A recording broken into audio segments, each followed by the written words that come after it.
Listo, chicos. En esta segunda parte del curso, yo suelo dividir el curso en bloques, ¿no? Aparte de las unidades de avance, obviamente. Yo separo al curso en bloques para que ustedes vayan trabajando uno y segundo, tienen una idea de hacia dónde apunta el curso. Entonces, ya terminamos toda la parte de bioquímica y lo que sigue a continuación, el segundo piso, es células, es el mundo de las células. Obviamente, para saber de célula, primero tenemos que saber de bioquímica. Es un requisito importante, ¿no? Primero siempre es así. Y en célula nosotros vamos a estudiar todo lo que es la parte estructural y funcional. Vamos a conocer todos los tipos de células. Sobre todo esa primera clasificación que son células procariotas y eucariotas. ¿Está bien? Entonces, en este primer capítulo vamos a conocer las características de las células procariotas. Ya vamos a conocer la estructura procariota. Bien, voy a tomar como ejemplo, como procariota, a las bacterias.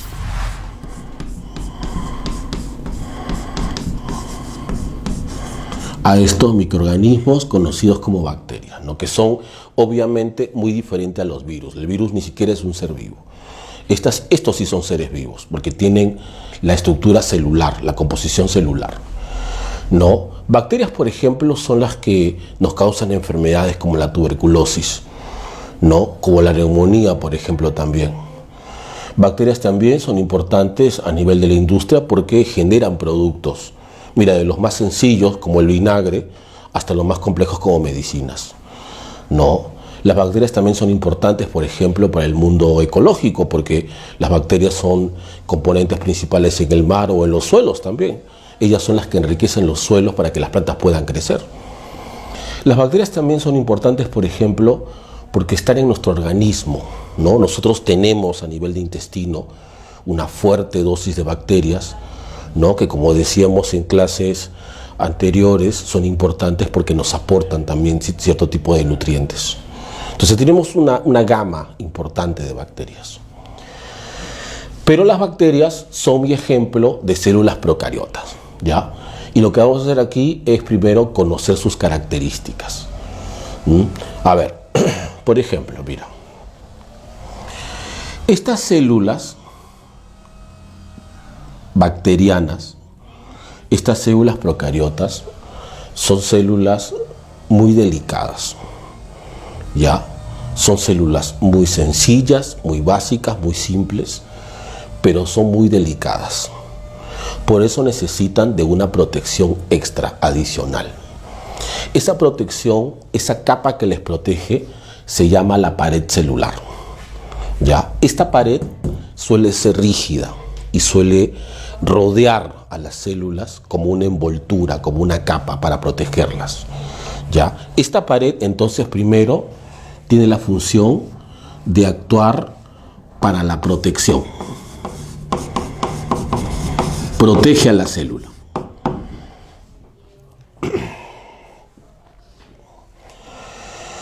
Otro problema que presenta la célula es la presión del agua. Eso le pasa a todas las células en general, ¿no? Hay un capítulo en el que conversaremos por qué.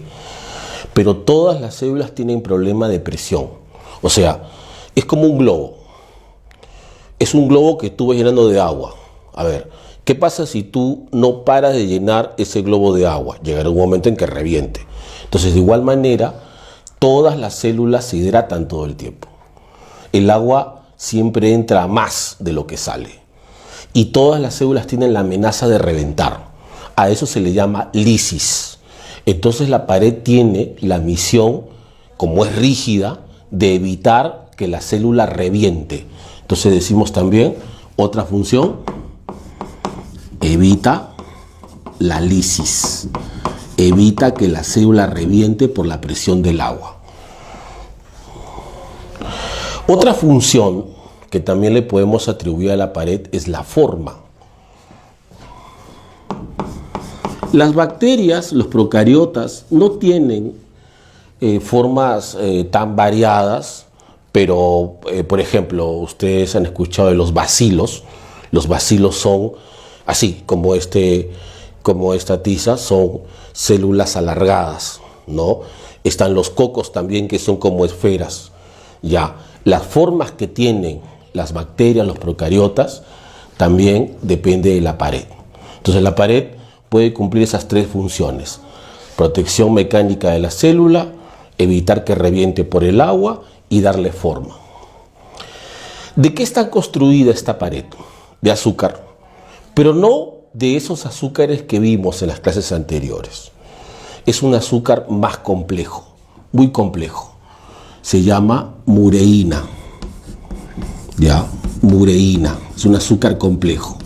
Antiguamente le decían así: peptidoglucano.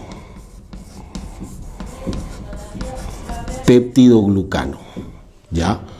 Antiguamente usaban ese nombre, ahora le dicen más comúnmente mureína. Es un azúcar complejo, rígido, que rodea y protege a las células. Bien, la pared. Ahora, ¿qué hay debajo de la pared? Debajo de la pared encontramos a la membrana. La membrana ya es la célula. Recuerda que la pared está por fuera. Recuerda que la pared es como la envoltura, ¿no? Es como que tú tienes un celular y le compras su protector. Ya, pero el protector no es parte del celular. Exacto. Entonces, la pared está por fuera. Es importante para la célula, pero no es parte de la célula. En cambio, la membrana sí. La membrana ya es parte de la célula. La membrana es muy delicada, no es como la pared, obviamente. Es extremadamente delicada. ¿Ya? Químicamente hablando, está formado por dos cosas.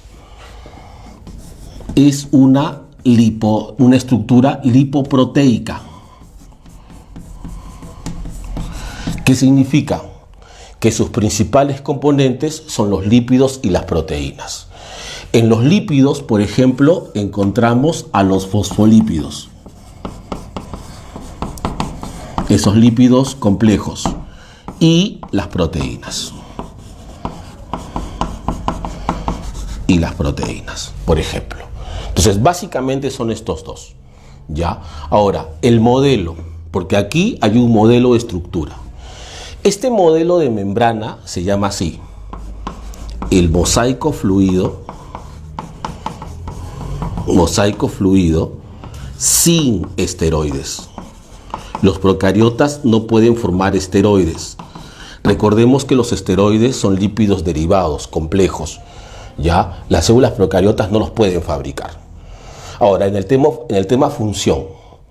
¿Qué función cumple la membrana para las células?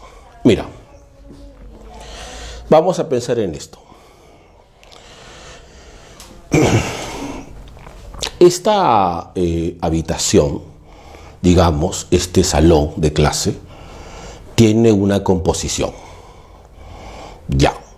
Digamos que yo quiero crear un ambiente distinto, alejarme del resto. Entonces, pongo, no sé, pues cortinas o pongo maderas y creo un espacio pequeño aquí dentro del salón. Entonces, si yo estoy creando un espacio distinto, un compartimento, lo que yo quiero es que este compartimento sea diferente al resto. Porque ¿qué sentido tendría que yo tenga un espacio que es igual al otro? Entonces, de igual manera, las membranas tienen como misión separar a las células del exterior y hacer que el interior sea diferente a lo que está afuera. Su misión es personalizar el interior, pero usamos esta frase, ¿no? Forma compartimentos. La membrana tiene como misión formar compartimento y hacer que de esa manera el interior de la célula sea muy distinto al exterior. Le dan personalidad a las células. Ya, esa es su misión. Ahora, ¿cómo logra eso? Regulando el paso de las sustancias que entran y salen. O sea, obviamente las sustancias van a entrar a la célula y obviamente van a salir, pero la membrana lo regula. Lo regula quiere decir que lo selecciona. Es como, por ejemplo, tu tu lista de amigos en Facebook. Dime, ¿tú aceptas a cualquier persona cuando te mandan solicitud? Yo imagino que tú tienes un filtro, ¿no? O sea, personas que conoces, sí, desconocidos, no. Entonces tú ves que no tienes ningún amigo en común, no lo conoces de nada, pinta como una amenaza, eliminas. Viene una solicitud que comparte muchos amigos, lo conoces de algo, aceptas, tú seleccionas. La membrana hace lo mismo. No todas las sustancias pueden entrar, no todas las sustancias pueden salir. La membrana es selectiva o decimos es semipermeable. Selecciona las moléculas que van a pasar. Ya, ahora, eventualmente hay moléculas que sí pueden pasar, obviamente, que son importantes para el funcionamiento de la célula, obviamente. Pero pasan por un control, eso sí. Igual, ¿cómo se le dice cuando las moléculas pueden pasar por la membrana? Transporte. Entonces, 3 palabras claves. Las membranas forman compartimentos, espacios internos diferentes al exterior. Las membranas son semipermeables, regulan el paso de las moléculas, no dejan pasar cualquier molécula. Y las moléculas que pueden pasar, pasan por un sistema llamado transporte a través de membrana. Bien. El interior. El interior de la célula es el citoplasma. Es pared por fuera, membrana, el límite, la frontera, y entras al citoplasma. Las células procariotas no tienen muchos componentes. Una de sus características es justamente la pobreza de su contenido. ¿Ya? Y además la pregunta sería, pero profesor, si no hay muchas cosas dentro, ¿quién realiza la mayor cantidad de actividades biológicas para la célula? La membrana. Para los procariotas, la membrana es muy importante. La membrana, por ejemplo, es la encargada de fabricar la pared. Obviamente, ¿no? La pared no se fabrica sola. La membrana sintetiza los componentes de la pared. Pero también la membrana cumple funciones que tienen que ver con temas energéticos para la célula. ¿Se acuerdan de metabolismo, primera clase? La membrana cumple roles metabólicos. Eso hace que el citoplasma esté despoblado. O sea, si la membrana asume el rol funcional, el citoplasma luce despoblado. Pero, ¿qué encontramos ahí? A ver, en primer lugar, el cromosoma, la información genética, el ADN. Toda célula tiene ADN. Eso es importante, ¿no? Hace un rato, bueno, en las clases anteriores decíamos que el ADN es como la memoria para un celular, ¿no? Entonces, de igual manera, las células necesitan de ADN. Este ADN tiene 3 características. Es circular, es desnudo y es disperso.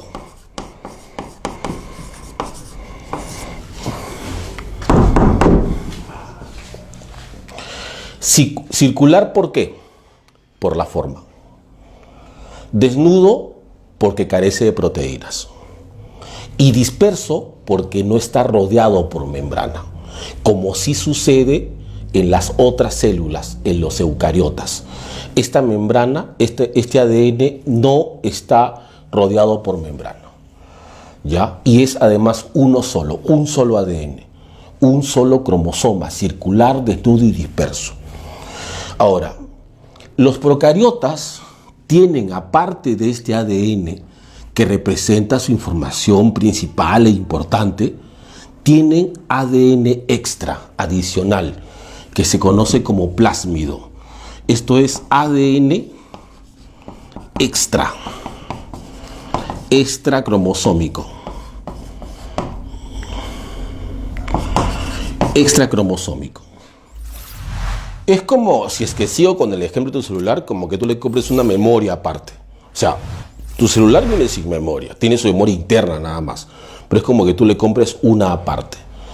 Entonces, estas células tienen ADN extra, adicional. Aunque en realidad este ADN no es tan abundante, ¿no? Este puede tener máximo 1000 genes, estos tienen de 10 a 15 genes, es ADN pequeño. ¿Pero para qué sirve? El problema es que estas células no realizan reproducción sexual. Y sabemos que la reproducción sexual es importante para la variación. Entonces, como estas células no tienen la tecnología para hacer reproducción sexual, ¿cómo varían? Usan los plásmidos. O sea, los plásmidos para ellas son instrumentos de variación.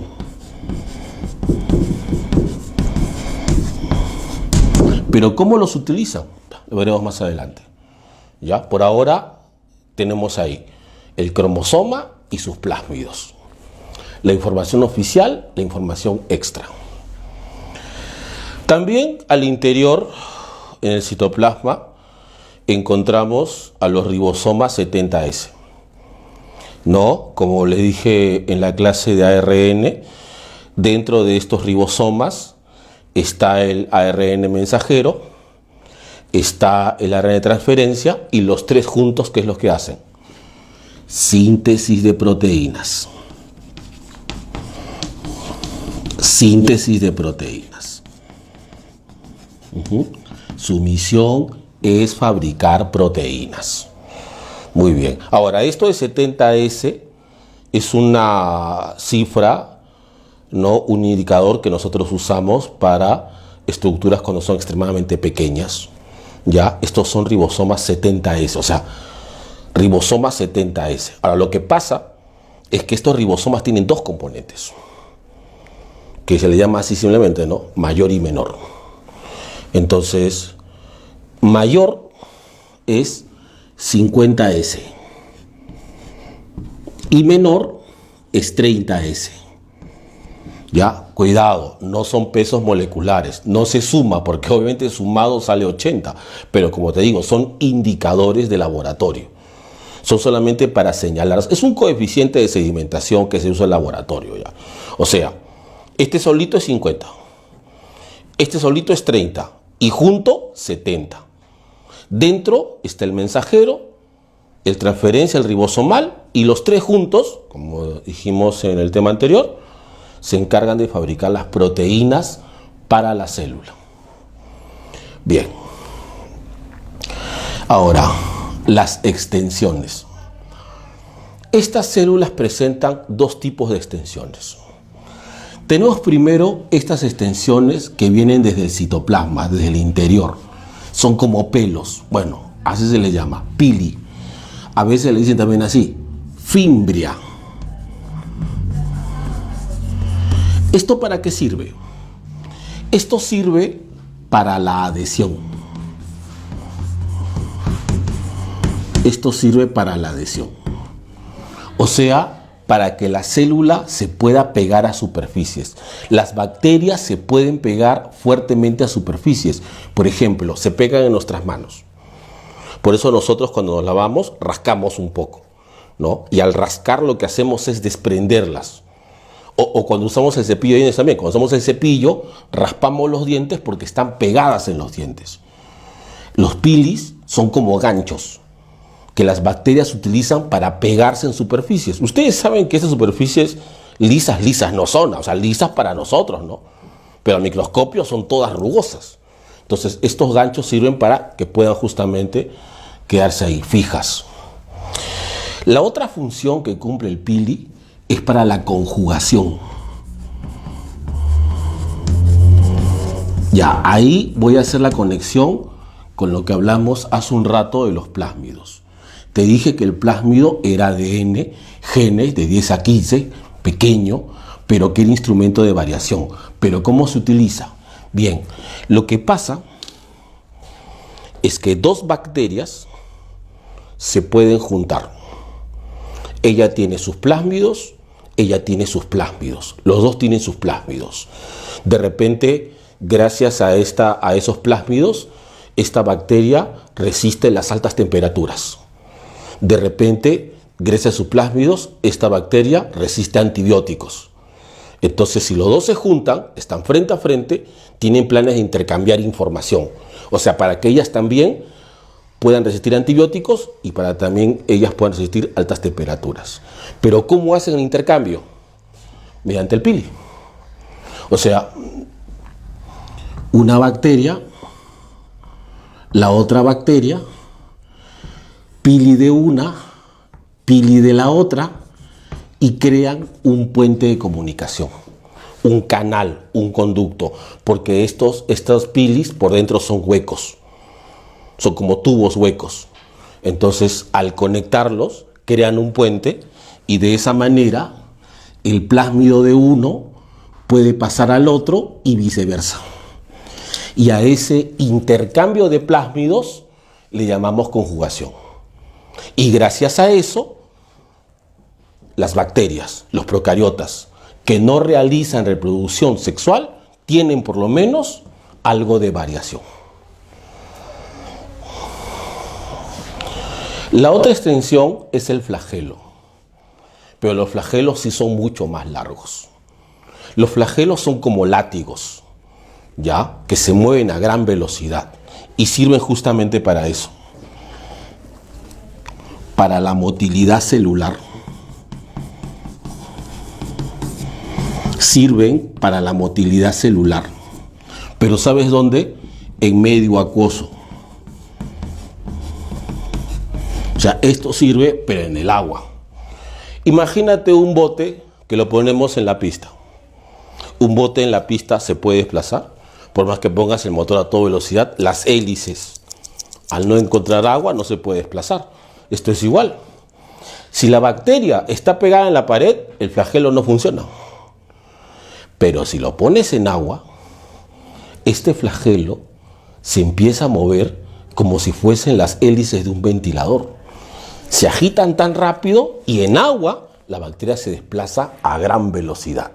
Entonces es motilidad, pero en el agua.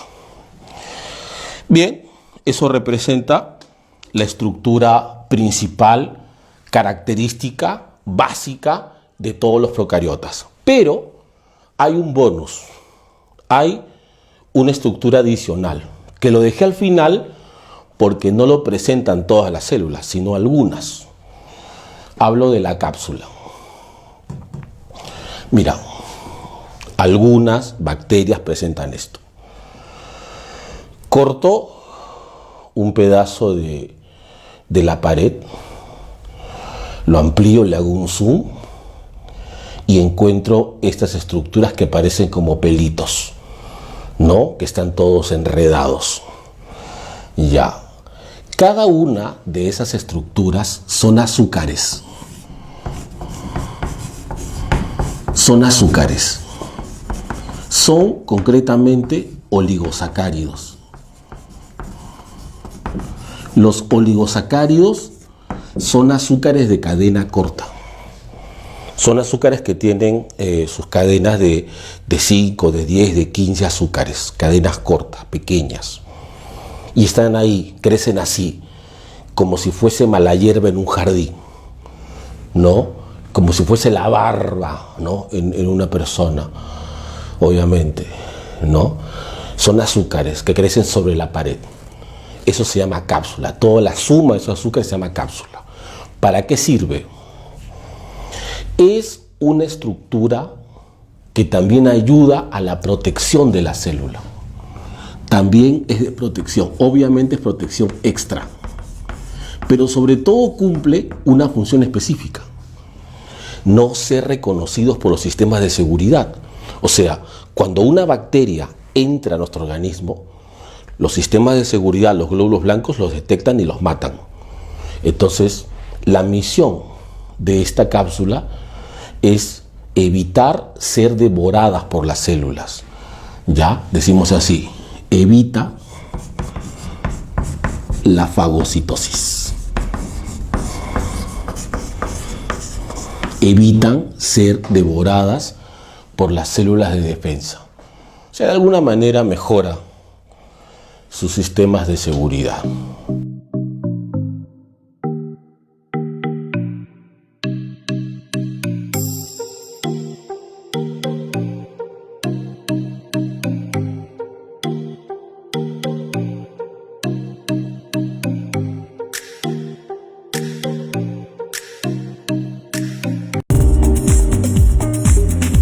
Bueno chicos, vamos a revisar las preguntas sobre la célula procariota. Pregunta número 1. ¿En qué parte de la célula bacteriana encontramos la N-acetilglucosamina? La N-acetilglucosamina es el componente químico, es un azúcar complejo nitrogenado, ¿no?, que es la unidad estructural de la mureína, también conocida como peptidoglucano, y es componente de la pared celular. Entonces la respuesta sería la B, pared celular.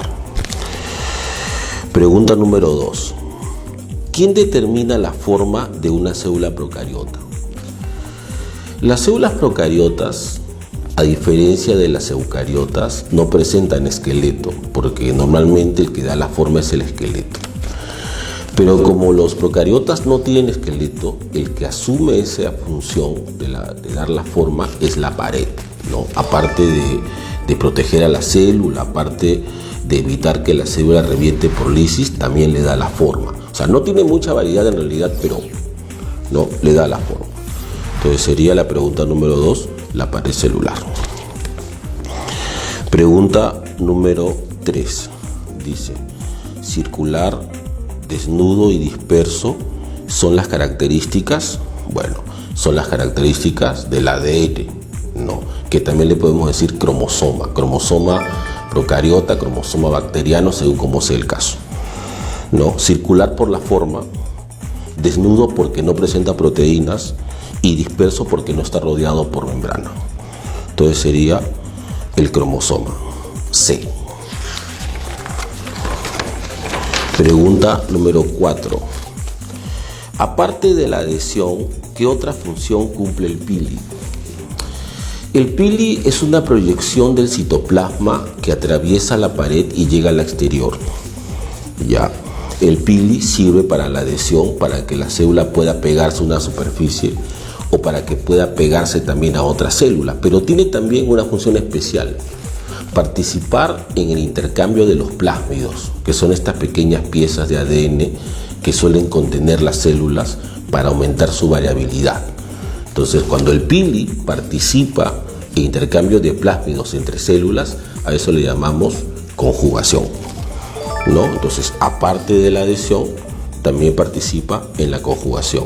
La respuesta, la E, conjugación.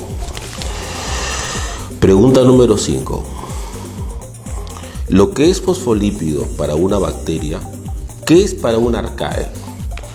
Bueno, las bacterias tienen un modelo de membrana que es el mosaico fluido, que se caracteriza por la presencia de fosfolípidos en bicapa. Pero las arcaes tienen otro modelo de membrana, que es la monocapa lipídica, ¿ya? Es decir, no presentan fosfolípidos, presentan un lípido distinto y complejo, que son los diéteres de glicerol. Lo que es fosfolípido para bacteria es diéter de glicerol para las arcaes. La respuesta sería la B, diéter de glicerol. Hola chicos, ¿qué tal? Vamos con la pregunta número 6. ¿Cuál de las siguientes estructuras se halla solo en células procariotas? Bueno, las células procariotas son aquellas células cuyo material genético no está rodeado por una membrana nuclear, o sea, la carioteca. Al no haber una membrana que rodee al material genético, se dice entonces, en consecuencia, que no tiene núcleo. Sin embargo, el material genético, que es una molécula de ADN circular, se encuentra en una zona especial del citoplasma. La zona especial del citoplasma, donde se localiza el ADN de esta célula, se le llama nucleoide. ¿Por qué se le llama nucleoide? Porque cuando el ADN se encuentra ubicado en esta zona, esa zona se tiñe bastante y cuando se ve al microscopio parece como si la célula tuviera un núcleo. Por eso de ahí el nombre de nucleoide, que se refiere a falso núcleo o núcleo aparente. Por lo tanto, la clave para la pregunta número 6 es amorosas por la plata. Pregunta número 7. ¿Cuál de las siguientes estructuras no está presente en la célula de tipo procariota? A ver, las células procariotas tienen ribosoma 70S, por supuesto, ribosoma para la síntesis de proteínas, y son de medida 70S. En las eucariotas es de medida 80S. Pared celular de mureína, las células procariotas por lo general tienen pared celular y que está constituida básicamente por mureína, un polisacárido también llamado peptidoglucano. ¿Está bien? Núcleo no está presente, sí. Entonces, eso es correcto. El núcleo no está presente en la célula procariota. ¿Por qué? Porque el material genético no está rodeado por carioteca. Si lo estuviera, sería un núcleo, pero no hay un núcleo. La clave para la pregunta número 7 es caderonas, pero con silicona. Pregunta número 8. ¿Cuál de las alternativas es un organismo procariota? Las células procariotas, como ejemplo, serían bacterias. ¿Bien? Bacterias. Y las bacterias hay de varios tipos. Ustedes conocen como eubacterias y las arqueobacterias. Entre las eubacterias se encuentran, por ejemplo, las cianobacterias. Las cianobacterias son un tipo de células procariotas que cuando se juntan, cuando forman colonias, adoptan el aspecto de las algas y tienen un color entre azul y verde. Y ahí porque le llaman también a las cianobacterias como algas azul verdosas, o conocidas simplemente como las cianofitas. Por lo tanto, la pregunta 8 tiene como clave excítame. Pregunta número 9. La estructura de la célula procariota que permite formar energía se denomina. A ver, las células necesitan para su actividad energía química. La energía química que se requiere es el ATP. El ATP se consigue degradando glucosa. ¿Está bien? Ahora, las células para producir ATP utilizan, por ejemplo, el citoplasma. El citoplasma produce ATP, pero no produce tanto como una parte de la membrana, en el caso de la célula procariota, conocida como mesosoma. ¿Bien? El mesosoma es un pliegue de la membrana cuya función es la síntesis de ATP. Por lo tanto, la clave para la pregunta número 9 es casados y siempre fieles. Bueno, chicos, espero que hayan podido responder de manera correcta a sus preguntas. Conmigo es hasta la próxima. Chao, baby.